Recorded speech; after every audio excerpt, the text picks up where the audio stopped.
Hi everyone, it's Melissa here in Lisbon, and I'm going to tell you about one of my favorite Portuguese recipes, caldo verde.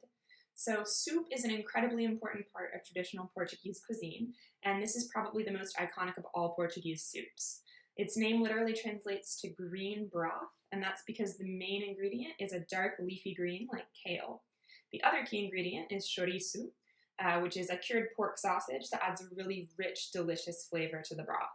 It's usually served with a few slices of chorizo on top, along with broa, which is a dense corn-based bread. That's one of my personal favorite foods. I absolutely love it.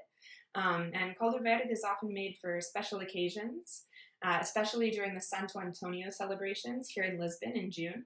But it can be made year-round for any occasion, whether as a first course, a main dish, or even a midnight snack, especially on New Year's Eve. That's another tradition. So this recipe is super easy, very authentic, and I think it's the perfect way to bring some Portuguese flavor into your kitchen. So I hope you enjoy it.